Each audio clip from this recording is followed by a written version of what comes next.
Hello everyone, welcome to Wajid class YouTube channel. This is Wajid hair.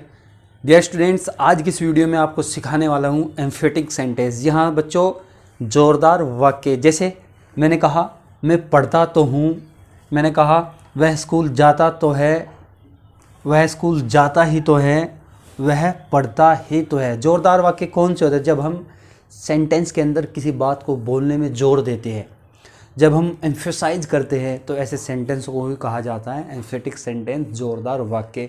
तो ऐसे sentence को बनाने के लिए आपको बस 2 रूल फॉलो करने हैं। पहला रूल है सब्जेक्ट, सब्जेक्ट के बाद डू या डज, इसके बाद वर्ब, फिर है सब्जेक्ट, इसके बाद डू या डज, इसके बाद नथिंग, इसके बाद बट, इसके बाद वर्ब।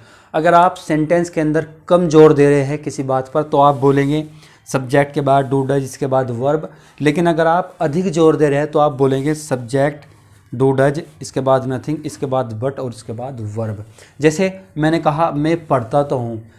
इससे पहले अगर मैं आपसे कहूँ कि मैं पढ़ता तो हूँ, ये कौन सा सेंटेंस है? तो प्रेजेंट इंडेफिनिट का अफर्मेटिव सेंटेंस है जो सब्जेक्ट के बाद वर्ब के साथ बनाएंगे।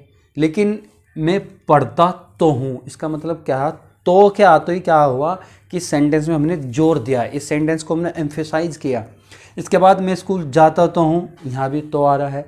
एंड इसमें है मैं स्कूल जाता ही तो हूँ। ही तो हूँ का मतलब क्या हुआ कि हम सेंटेंस के अंदर अधिक जोर दे रहे हैं। नेक्स्ट है वह पढ़ता ही तो है, वह पढ़ता ही तो है, मतलब इसके अंदर भी अधिक जोर देने की बात हो रही है।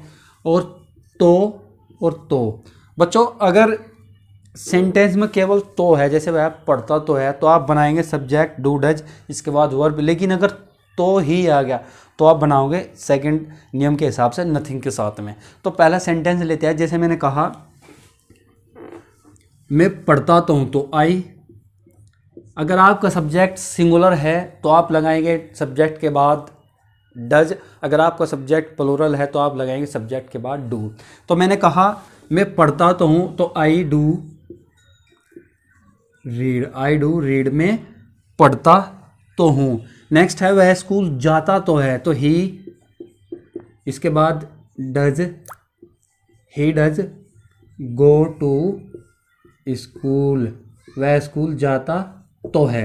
नेक्स्ट है हमारा वह स्कूल जाता ही तो है, वह स्कूल जाता ही तो है, मतलब हम अधिक जोर देने की बात कर रहे हैं, तो बढ़ाएंगे नथिंग के साथ में।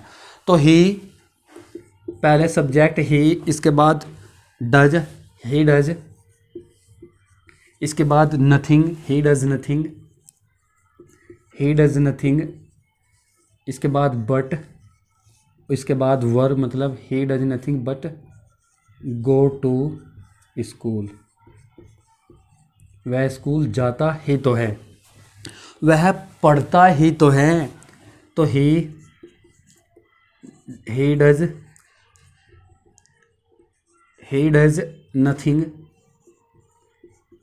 ही डज नथिंग बट रीड, वह पढ़ता ही तो है। तो दोस्तों, इस नियम के आधार पर आप एक नहीं, 10 नहीं, 100 हज़ारों सेंटेंस बड़े आसानी से बना सकते हैं, कोई प्रॉब्लम भी आपको नहीं होगी। बस आपने करना क्या है, सब्जेक्ट डू डज या subject do does nothing but read, but इसके बाद वर्ब। मतलब जब आप किसी भी सेंटेंस में एम्फेसाइज करेंगे, जोर देंगे, तो आप डू डज के साथ प्रेजेंट के अंदर बड़े आसानी से बना सकते हैं।